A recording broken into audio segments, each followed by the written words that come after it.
Criterios. Una entrevista de Mix de Medios.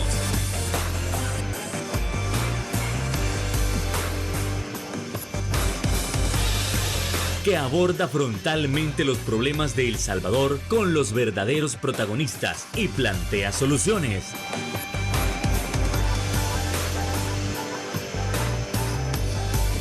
Criterios.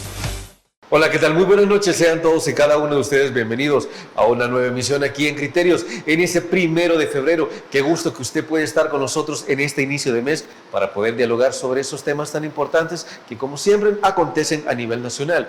Y es que, como ustedes saben, recién estamos entrando en el silencio electoral. Eso implica que ningún candidato puede pedir ya el voto, pero de igual manera es necesario establecer cuáles son las percepciones o aquello que dejó en la gente esta campaña electoral. Es decir, ¿fue una campaña intensa? ¿Fue una campaña propositiva? ¿Fue una campaña de miedo? ¿Qué fue lo que se percibió? Además, necesitamos estar comentando sobre cuál es la situación de los veteranos y excombatientes. Para ello, nosotros tenemos en el estudio, en principio, al miembro de la Dirección Nacional de Salva Paz, Dilio Rosales. ¿Qué tal, Dilio? Muy buenas noches. Un gusto saludar a todos los amigos tan pendientes de este programa y un saludo al pueblo salvadoreño y en especial a los excombatientes del histórico FMLN y a los de la Fuerza Armada. Gracias por acompañarnos. Y es que también tenemos en el estudio, siempre de Salva Paz, a José Santos Melara. ¿Qué tal? Muy buenas noches. Buenas noches a todos los hermanos y amigos que ven este programa y muchas gracias por permitirnos dirigirnos a todos ellos. Saludos al pueblo salvadoreño ya en este nuevo momento después que toda la bulla electoral casi terminó. Bueno, y muchísimas gracias por estarnos acompañando. Y es que no quiero comenzar el programa sin antes enviarle un fuerte abrazo, un fuerte saludo de feliz cumpleaños a quien es uno de mis mejores amigos, como lo es el internacionalista Leonardo Francisco Cibrián Andrade, que está de manteles largos. Así que muchísimas felicidades, muchísimas bendiciones y que cumplas muchísimos años más. Comenzamos entonces este programa con eso que nos dejó la campaña electoral. Es decir, se ha visto una campaña de altura, una campaña propositiva, una campaña donde se ven fuertemente evidenciadas las rivalidades. Bueno, entonces es hora de comenzar con ese análisis. Vamos entonces con Dilio Rosales. Como no, gracias. Lo que sucede es que, a mi juicio, como que no ha habido oposición. A mi juicio se ha llevado muy lentamente toda la parte de la campaña por medio de los candidatos a presidente y los candidatos a diputados, sí, ya que no se ha podido como focalizar de forma muy coherente sobre los problemas que el señor candidato a la presidencia, Nayib Bukele, no ha cumplido. Entonces, a mi juicio, es una oposición que no apuntó, no alineó, no dijo mayor cosa de los diferentes problemas que en este país no se han resuelto de cara a las promesas de campaña que hizo Nayib Bukele. Ese es el principal punto y entonces sentí tibia la campaña, sentí que los candidatos no fueron propositivos y no tuvieron posición clara. ¿Qué tanto pudo haber afectado en su momento la ausencia de la deuda política para que ellos no pudieran hacer una competencia de altura?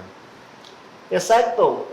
Comenzando de allí justamente que yo siento que no han encendido los motores, porque si la deuda es legal, si la deuda es primordial para la campaña, ¿por qué no montaron eventos en función que eso se les pague?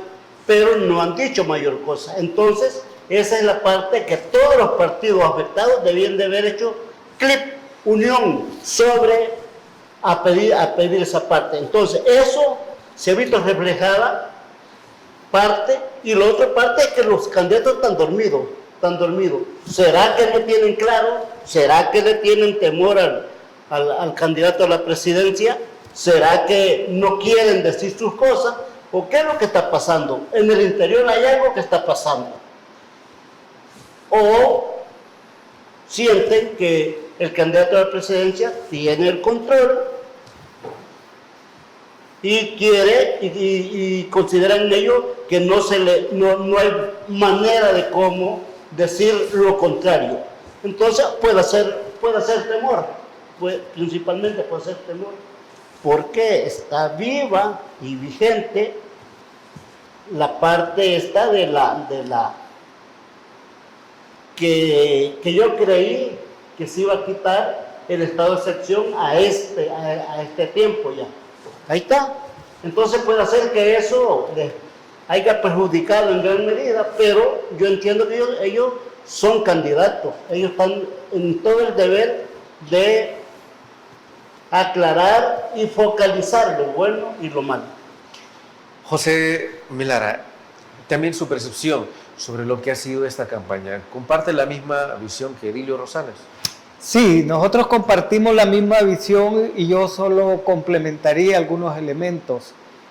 Primero, sí ha habido un derroche de recursos de parte de los candidatos oficiales. Sí. Hemos visto vallas, grandes vallas, hemos visto las vallas luminarias, hemos visto una cantidad de carteles, de spots, de pendones, los hemos visto. O sea que el partido oficial en el gobierno y su candidato han hecho un derroche de recursos, que cualquiera puede decir que aplastaron a la oposición. Y la oposición sin recursos económicos. Hoy vimos a una oposición totalmente diezmada, totalmente callada. Quiero comentar algo que hicimos desde el principio. Nosotros planteamos que la oposición debería de tener una agenda mínima con los requisitos básicos para poder participar en estas elecciones. Como dice Edilio, no lo hicieron. O sea, ni siquiera expusieron los problemas que habían en la campaña. Vea, todos sabían que el voto electrónico podía generar fraude, pero nadie dijo nada. Todos sabíamos que el estado de excepción iba a ser un obstáculo grave para que una campaña electoral se pudiera desarrollar normalmente, como siempre ha sido. Todos sabíamos que la violación a los derechos humanos que se ha desarrollado sería también un muro de contención para todo aquel que expresa libremente su pensamiento. Las amenazas han estado al orden del día. Pero ¿cuál es el problema? El problema es que los partidos políticos, que les toca a ellos, ese no es tema del movimiento popular, es de ellos. Fueron tibios en ese.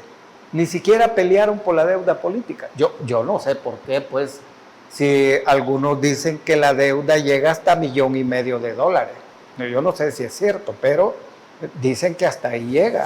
Vea.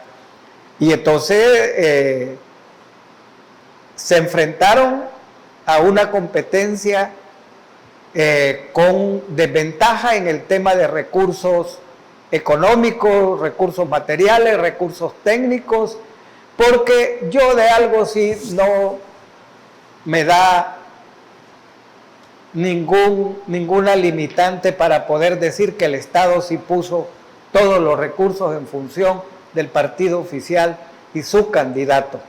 Desde el momento que el candidato era inconstitucional, yo por lo menos no hubiera participado. Yo no hubiera participado. ¿Por qué? Porque desde ese momento todo el sistema y todas las elecciones se volvían inconstitucionales. Todo todos los que avalaron todo eso pierden su derecho ciudadano, tal como lo dice el artículo 75 de la Constitución. Sin embargo, los partidos políticos, amén, gracias, ¿verdad? Y siguió el curso de una campaña sin propuesta. Yo sí quiero decir que a mí me da pena y preocupación porque el partido en el gobierno no ha hecho pero ni una propuesta de lo que va a hacer. Yo lo he escuchado. Si el único estribillo ha sido, van a quitar el estado de excepción si llegan otros. Como que el país gira alrededor del estado de excepción. El país no gira alrededor del estado de excepción. El estado es economía, es bienestar social, es relaciones internacionales, es desarrollo agropecuario, es desarrollo del empleo para que la gente pueda sobrevivir. O sea, el Estado no es solo andar persiguiendo pandilleros. Y hoy vimos una campaña, al igual que desde hace 3 años, el discurso del señor presidente, que ahora es candidato inconstitucional, ha sido el tema del estado de excepción. Y a mí me parece que es vacío en tema de propuesta. Por ejemplo, yo esperaba escuchar qué vamos a hacer con el agro. Miren, estamos frente a una crisis alimentaria de grandes proporciones. Ya la FAO, que es el organismo de las Naciones Unidas, dijo que uno de los países con mayor gravedad en el estado de pobreza y el estado de la seguridad alimentaria es El Salvador. Ya hay 200.000 familias en estado de hambruna, lo dice la FAO. No lo estamos inventando nosotros, lo dice la FAO. Y entonces uno esperaba escuchar qué vamos a hacer con el agro, qué vamos a hacer con el tema del desarrollo económico, cómo vamos a frenar el costo de la vida, ¿vea? Y entonces uno no escuchó eso. Ha sido una de las campañas con menor propuestas para salirle a los problemas del país. Bueno, y es que precisamente con eso nos vamos a quedar. Nos trasladamos a la primera pausa comercial. Regresamos con Criterios.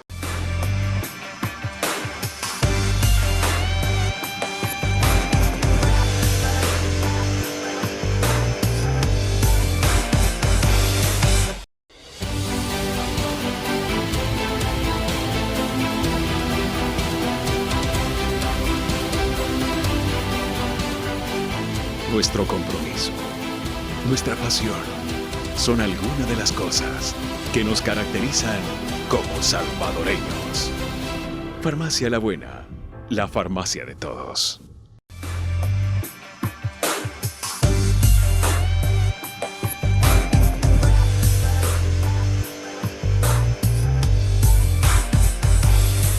Gracias por continuar con nosotros en este análisis respecto a lo que nos ha dejado la campaña electoral. Recuerde que estamos en silencio electoral y por tanto no puede pedir el voto. Sin embargo, sí se puede hacer un análisis de todo aquello que dejó en estos meses atrás. A ver, Dilio Rosales, me traslado con usted con algo que ha mencionado José Melara. Y es que, a fin de cuentas, fue astuto o no que la oposición presentara candidatos, o como muchos decían, lo más inteligente que en su momento pudo haber hecho era no presentarlos. ¿Cuál es su criterio? Lo que sucede es que desde un inicio los candidatos se habían dado cuenta que el país necesitaba una oposición fuerte. En un inicio se habían dado cuenta que no se iba a resolver de ninguna manera poniendo candidatos, un partido, otro, porque al final eso era débil. Sí. Es débil.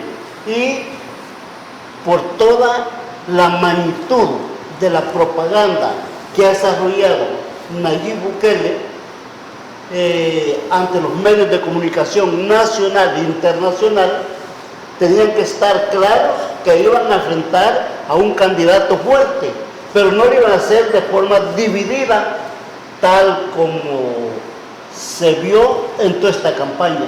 Aquí cada partido, por ambiciones personales, por ambiciones que no las conocemos, pero no hubo un solo esfuerzo. Entonces ahí donde yo también considero que fue un error poner un montón de candidatos de la oposición. Hubiera sido un solo esfuerzo, un solo candidato en función del país. No pensar en persona, pensar en el país.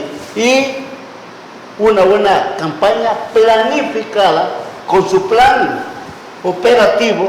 Sin embargo, aquí no hubo nada. Y como bien claro está, Nayib no ha hecho ninguna oferta electoral. Vamos tal como hemos estado. Él cree que todos estamos bien en esta condición que se ha venido, pero aquí estamos mal. Yo he andado en los departamentos y yo he visto exactamente, en su campaña él dijo que iba a arreglar las carreteras, iba a hacer pavimentadas en los departamentos, en las comunidades. Aquí no hay nada, no se ve. Y la hambruna, mejor dicho, más desarrollada. Y todo a alto costo. Entonces, desde ese punto de vista, ¿cuál es lo nuevo para estos nuevos 5 años que está proponiendo el candidato a la presidencia? No ha propuesto nada, está nulo. Entonces, digo yo, ¿qué es lo que está pasando? Nos tiene dormido con sopa de pito a la oposición, tiene dormido al pueblo salvadoreño, ¿o qué es lo que está pasando? Yo lo que espero es que no solamente despertemos del sueño, del sueño propagandístico, sino que lo veamos al interior, qué es lo que les interesa del país y si realmente el país lo vamos a defender o lo vamos a dejar en manos de personas que no sabemos el propósito que tienen a seguirlo gobernando porque no los han dicho. También otra cosa que quiero preguntarle es si a la oposición le faltó idea o tuvo miedo en alguna circunstancia. Ambas cosas. No hubo una verdadera planificación. No hubo un verdadero estudio por estar enfrascado en las contradicciones, primero en los partidos, segundo quién era el mejor entre ellos. Eso diluyó todo el aspecto de la campaña y débil, y los candidatos están proponiendo, a mi juicio, cosas que no deben de proponerse, como el capirucho, la sopa de pata. O sea, eso te enreda y dicen los jóvenes, por ejemplo, bueno, y para nosotros los jóvenes que lo están proponiendo. Entonces viene el otro, se encarama proponiendo cosas que a lo mejor le llaman la atención a los jóvenes y ahí los tiene con la sopa de pito permanente. Entonces eso es lo que yo considero que no debe de ser. Entonces aquí hay no solamente un problema al interior de visión de país de los candidatos, sino que hay dormecimiento y justamente un temor de desenvolverse, de decir la verdad por el estado de excepción. O sea, aquí no estamos buscándole otro contenido. Nayib sabe que manteniendo el estado de excepción iba a tener al pueblo salvadoreño en sus manos. ¿Por qué? No necesariamente tú sos delincuente, pero cuando salís a la calle corre el temor que te acusen de cualquier tontera, te hacen un parte y vas a la cárcel. Ese es el punto. Ese es el temor del pueblo salvadoreño, por eso nadie quiere. Incluso en las mismas actividades, la gente no acude a las actividades sobre lo que no les gusta, porque tienen miedo a ser jalados, como dice la palabra, y ir preso, y después le pongan un rótulo allí culpable de XY cosa. Entonces ese es el punto. Yo diría que no hubo oposición, y Nayib se ha montado en el caballo de supuestamente todo lo que ha hecho, pero en verdad cuando uno camina las calles en los departamentos se da cuenta que si ha hecho algo no se ve, porque la gente sigue en peores condiciones de vida. Ok. Ahora bien, algo que tenemos que analizar, José Santos Melara, es sobre la situación. Sí, la oposición no supo leer bien la campaña electoral. A mí me parece que hay tres factores en el tema de la oposición. Primero, no lograron dimensionar contra quién estaban peleando, como lo dice Dilio. No lo dimensionaron. Sí. Uno. Dos, cuando no dimensionaron con quién estaban peleando, no dimensionaron los recursos que iban a estar a disposición de la campaña del partido oficial. Y tercero, no leyeron bien la percepción del pueblo salvadoreño para poder establecer una agenda que permitiera llevar mensajes a la población claros con los problemas que este gobierno ha generado y las soluciones que hay que plantearse en esta parte. No se escuchó nada de todo eso. Y algunas propuestas sueltas, aisladas, que a la población poco las logra comprender. Sin embargo, hay temas tan graves en el país que cualquiera que hubiera hecho una lectura rápida se hubiera dado cuenta. Por ejemplo, la congoja del pueblo salvadoreño en su gran mayoría por el tema económico, la congoja por el tema de los desempleados, van casi 30,000 desempleados en este gobierno, el tema de los veteranos, que tiene 4 años los veteranos de seguir en las mismas condiciones, y mire, cada año más de 600 muertos, cada año de los veteranos, sin ser honrados por el papel que jugaron. Entonces no lograron leer bien. Y por otro lado, las condiciones han cambiado. Los que antes financiaban las campañas están por otro lado. Entonces, y esto le ha pasado inclusive al mismo Arena, que Arena, sus financistas eran grandes empresarios, ahora ya no están con ellos. Muchos empresarios han hecho pactos con este gobierno por los negocios que genera el presupuesto general de la nación. Entonces no hicieron una lectura correcta y no enfocaron los mensajes claves para que la población lograra comprender el papel y el rumbo que los partidos políticos le deberían de dar al país. Pero el tema, al no dimensionar con quién estaban peleando, el tema de la división fue clave en esto. Cada quien por su lado, vea, y uno decía, ¿y cómo un partido le va a ganar a este gobierno?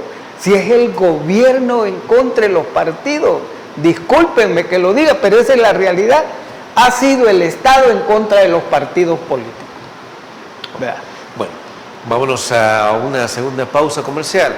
Por favor, no nos cambie, que regresamos aquí en Criterios.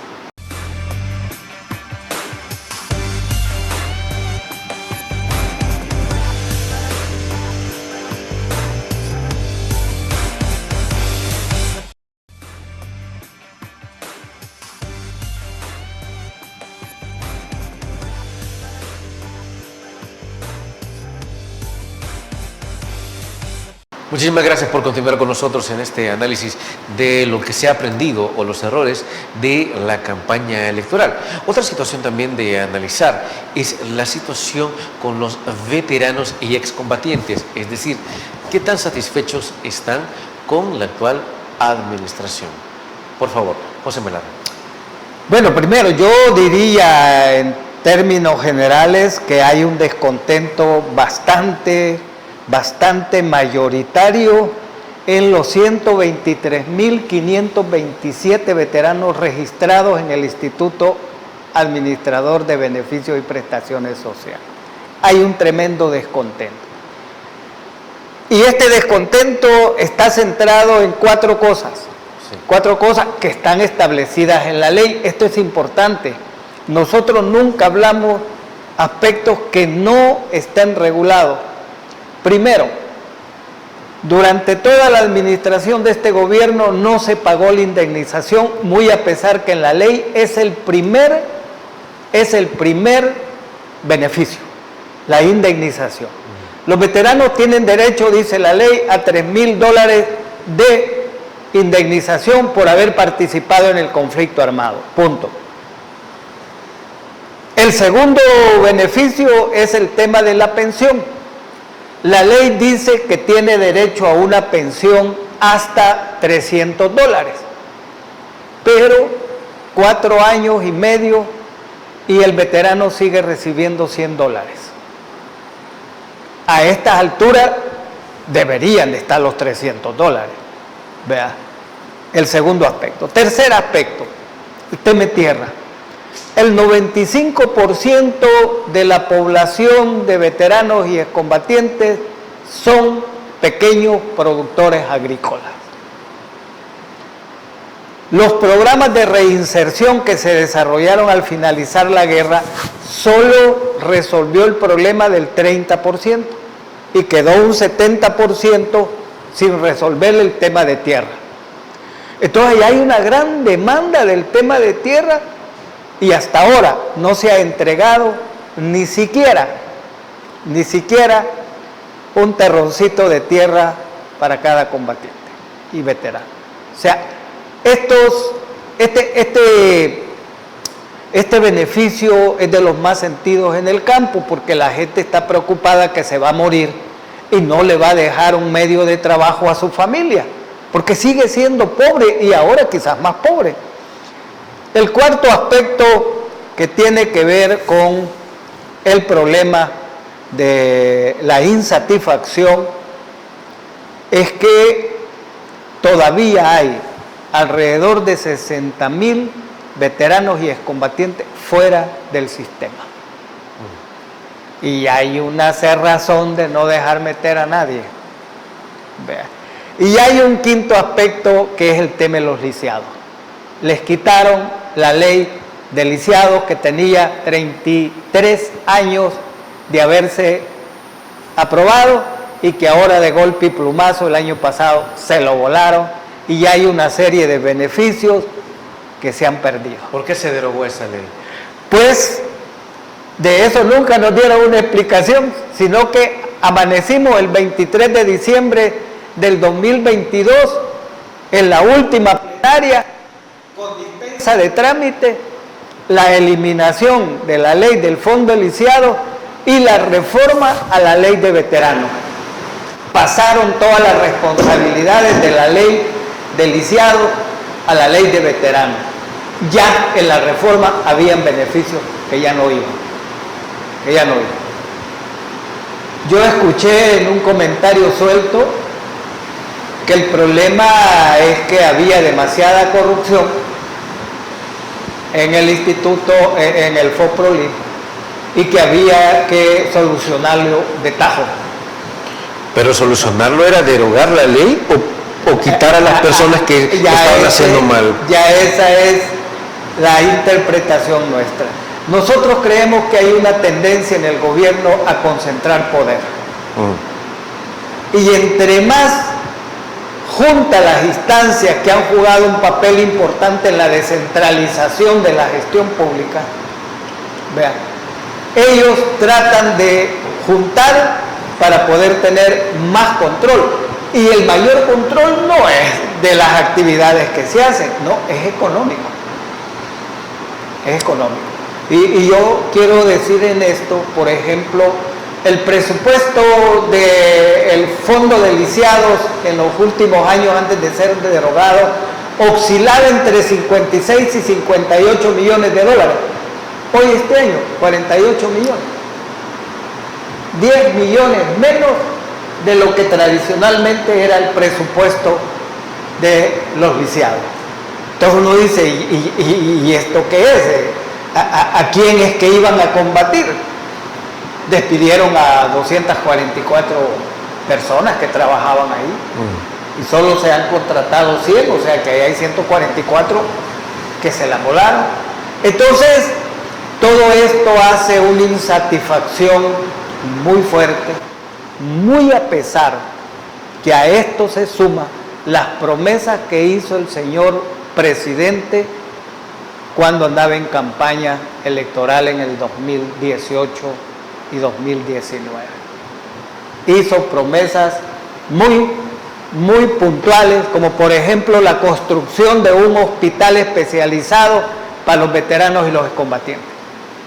No, hombre, y la gran burla que todos los veteranos expresan es que en vez de construir el hospital especializado, construyó un hospital de perros. Y no tenemos nada en contra de los perritos. Hombre, pero primero es los humanos, pues. ¿Vea? Pero construyeron un hospital de perros y el hospital especializado ni siquiera lo menciona. ¿Vea?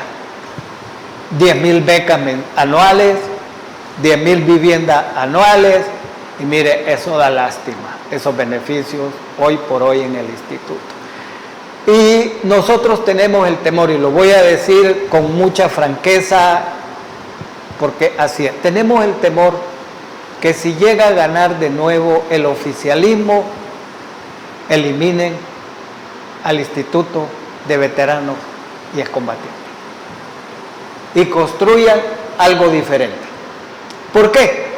Porque el señor presidente quiere borrar la historia, quiere borrar los acuerdos de paz. Borrando el instituto, se quitó la identidad de aquellos protagonistas que hicieron posible los acuerdos de paz. Tenemos ese temor y lo expreso de manera muy responsable, dando la cara, porque ya hay rumores de eso. Ya hay rumores de que si ganan, van a eliminar al instituto y van a construir otra instancia. Rumores fuertes. Entonces eso hace que todos estemos muy preocupados y la gente está más insatisfecha y más eléctrica, digámoslo de esa manera. O sea, más preocupada, más pendiente de lo que pueda suceder en estas elecciones. Ok, vamos a ir a la siguiente pausa comercial y retornamos con la visión de Dilio Rosales con respecto a qué es lo que sucedió en estos años con respecto a los ex veteranos y excombatientes. Es decir, si no se pudieron dar avances, ¿fue por una carencia de voluntad o por una carencia de recursos? Eso, tras la pausa comercial.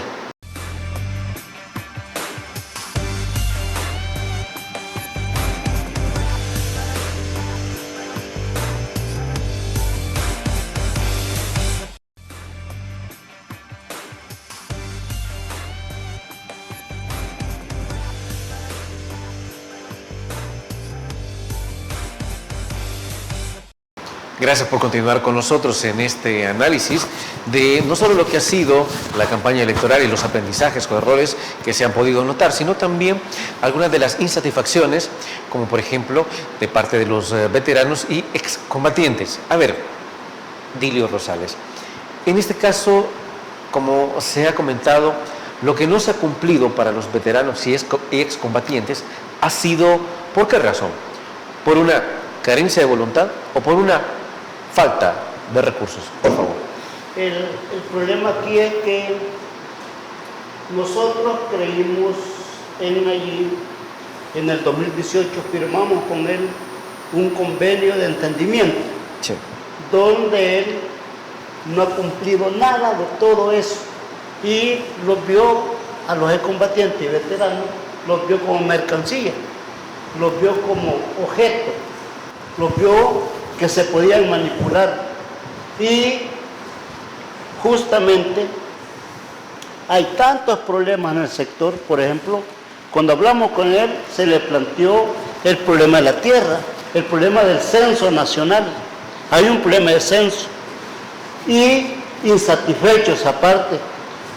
Y lo otro es que aquí hay un problema real de inserción social y productiva, porque en un censo que hicimos nosotros en el 2011, arrojó y reflejó que los excombatientes y veteranos están en la tabla de los pobres más pobres y con grandes problemas de patologías de salud, cáncer, diabetes, problemas de los riñones, y etcétera, etcétera.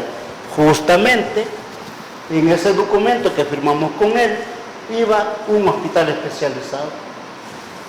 Hizo caso omiso.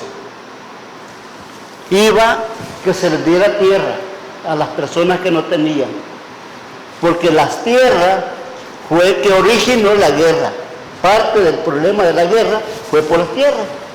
Y él no le dio ningún tipo de importancia a esto. Y a todos los preocupa la parte de la indemnización y la pensión. Y él prometió públicamente, ahí están los videos, él prometió una secretaría de combatientes y veteranos para el avance y el desarrollo del sector. Nada. Él se comprometió darle lista para que se manejaran como combatiente y veterano, porque de esa manera será más sensible al problema. Nunca sucedió eso. Se lo dio una gente que nada que ver con todo lo que tiene que ver con los excombatientes. Y ahora, colmo del colmo, el presidente del Instituto de Combatientes y Veteranos no es ni salvadoreño. ¿Qué sensibilidad humana puede tener para los salvadoreños si él es hondureño? Entonces, aquí decirle quizás por este medio al señor presidente que seamos más serios, seamos más responsables. Nosotros creímos en ese momento en él y consideramos que justamente lo que tú preguntas, aquí no se cumplió nada. De los $300 que se podían haber dado, solo aumentó 50, porque los otros 50 ya lo había dejado el expresidente Sánchez Serén. Entonces, y en salud no ha habido mayor cosa. Los han querido tirar a los hospitales privados, a los hospitales públicos, pero ahí está el problema, que es tanta la carencia del país que no ha habido una política clara gubernamental en resolver los problemas incluso a la población. La falta de medicamentos es grave. ¿Qué te sirve pasar consulta si al final no te dan el medicamento? Y te dan la receta, vaya a comprarlo. Pues sí, ¿pero dónde está el dinero? Y eso no se ha hablado, el problema del empleo. Aquí hay un problema terrible del empleo. Aquí todo el mundo viendo cómo va acomodando el día para poder resolver el impacto de la comida. Porque yo creí que al ganar este gobierno, lo primero que iba a hacer era un censo de las personas, de cuántas personas, de cuántos tiempos comen al día, principalmente en la parte rural y en las comunidades aquí en el Gran San Salvador. Pero aquí no hubo ningún censo de ese tipo. ¿Por qué? Aquí hay gente que come un tiempo. Y al gobierno no le interesa, bueno, ningún gobierno le ha interesado. Por eso está el país como está. Por eso, si usted es salvadoreño y piensa que el país va en mejores condiciones, yo nomás le decía que medite Y también decirle a la gente que está en el exterior que en gran medida piensen que los que estamos aquí no se está en mejores condiciones, se está en condiciones bien difíciles, no solamente económicas, sino que el estado de excepción tiene a la gente como topada al palo, hablando en buen salvadoreño, topada al palo. Y aquí mucha gente no se expresa porque tiene miedo que le acumulen un delito y vaya preso. En este caso, si me traslado con lo último que usted ha mencionado, con José Santos Melara, ¿cómo la gente, a fin de cuentas, ha podido percibirse en el régimen de excepción? Muchísimos dicen que el 87% de la población aprueba totalmente lo que ha generado el régimen de excepción, como la reducción específicamente de las pandillas, y eso implica, desde luego, el aumento de la seguridad. Pero hay otro sector que todavía está o que tiene cierto temor del régimen o que dice que ya no debería continuar. ¿Con qué lado nos quedamos? Bueno, primero es que el régimen de excepción ya perdió su vigencia. De acuerdo a la Constitución, el régimen de excepción es para un determinado problema de carácter nacional un mes, prorrogable a otro mes. Pero aquí, ¿cuánto llevamos? O sea, entonces ya no es régimen de excepción, es estado de excepción donde los derechos ciudadanos están suspendidos. Primero. Segundo, el tema es que el régimen de excepción y el combate a las pandillas no ha combatido solo a las pandillas, sino que se ha pasado llevando gente inocente. Y eso de pasarse llevando gente inocente ha generado miedo en la población. Y yo lo voy a decir con mucha claridad. Hay agentes y hay efectivos de la Fuerza Armada que ahora andan amenazando. Te voy a aplicar el estado de excepción. Si no haces esto, te voy a aplicar el estado de excepción. Si no te quitas de ahí, te voy a aplicar el estado de excepción. Y ahora hasta se dice que van a criminalizar si los vendedores ambulantes llegan a calles donde está determinado que no pueden haber zonas, ventas del sector informal. Nosotros creemos que el estado de excepción ya no tiene razón de ser y de inmediato el señor presidente debería de dar la orden de suspender el estado de excepción. Porque aquí hay un problema que todavía es más grave del estado de excepción y son las reformas al Código Penal. ¿Cómo es posible que antes Fiscalía tenía solo 2 años para poder probar un delito y ahora son 4? Te tenés que tirar 4 años para que Fiscalía te pruebe un delito. O sea que estos pobres cristianos que están presos van a esperar 4 años para que les empiecen a hacer juicio. Ese es grave. Y la otra cosa, la suspensión del debido proceso para poderse defender y para poder probar, eso está suspendido. Los juicios colectivos, hombre, esa es una gran aberración, producto del estado de excepción. Entonces, el estado de excepción no tiene razón de ser, debería de suspenderse. Esto no quiere decir sacar a los culpables, no estamos hablando de eso, porque cada vez que uno habla que se suspende el estado de excepción, dice, estos quieren sacar a los mareros que vuelvan a la calle. No estamos hablando de eso, estamos hablando de justicia, estamos hablando del debido proceso de probar si sos culpable o no sos culpable. De eso estamos hablando, porque ahí hay más de 20,000 inocentes que están sufriendo sin deber nada. ¿Cuántos muertos van? Yo le pregunto al señor presidente, ¿quién va a pagar por esos muertos? 228 salieron que han muerto en las Bartolinas y en las cárceles, 228. ¿Y quién va a pagar por eso? ¿Quién va a pagar por eso? Debe de pagar el Estado. El Estado debería de indemnizar a toda esa gente porque mucha gente perdió sus casas, perdió el empleo, perdió sus ventecitas, sus negocios, porque se lo jalaron y no lo devolvieron. hay familia en una situación grave porque su familiar, que era el sostén de su familia, está preso y sin esperanzas de que salga con estas leyes. Entonces yo sí creo que el estado de excepción perdió vigencia. Está bien, vamos a tener elecciones con un estado de excepción, pero aún es innecesario el estado de excepción para poder hacer justicia contra las pandillas y contra la delincuencia. Bueno, y es así como nos vamos a ir a la última pausa comercial. Por favor, no nos cambie, que ya regresamos aquí en Criterios.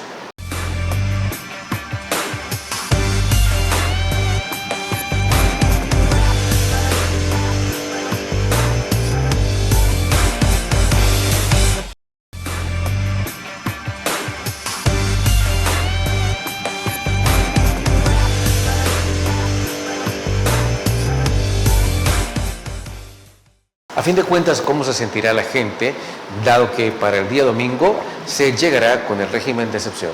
¿Esto para ellos será algo negativo o algo sumamente positivo? Dilio Rosales. Como no pedirle quizás al señor presidente que ya estamos a punto de las elecciones, por lo menos en estos días, quite el estado de excepción, deje que la gente no solamente se manifieste libre, sino que vaya a las urnas sin pensar que hay estado de excepción. Eso exactamente. Y pedirle a la gente sabiduría cuando esté enfrente de las urnas, que le pida sabiduría a Dios, que lo ilumine, porque este país está mal, este país tiene problemas. Y pedirle también, señor presidente, instale nuevamente el Fondo de Protección del Lisiado.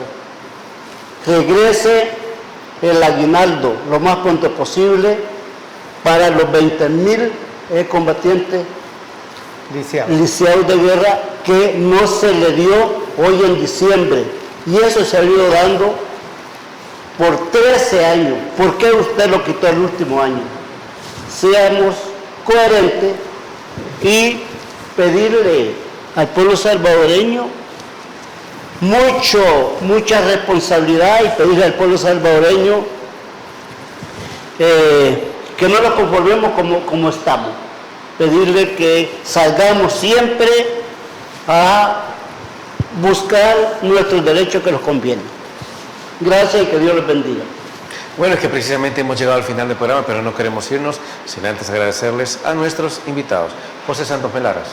Muchas gracias al Canal 8 y al programa por permitirnos de primera mano y el primer día del silencio electoral estar compartiendo con la población y con sus televidentes este gran programa que tiene una gran audiencia. Muchas gracias. Feliz día y bueno, el domingo hay que hacer lo que toca que hacer. Desde luego. Dilio Rosales, ha sido un placer. Cómo no, gracias, muy amable. Dios los bendiga. Amigos y amigas televidentes, gracias por habernos sintonizado una vez más. Recuerde, como siempre, que el criterio más importante lo tiene usted. Feliz noche. Criterios. Una entrevista de Mix de Medios.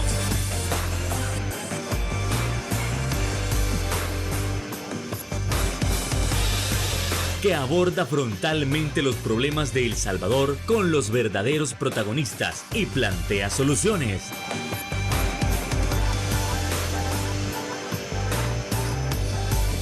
Criterios.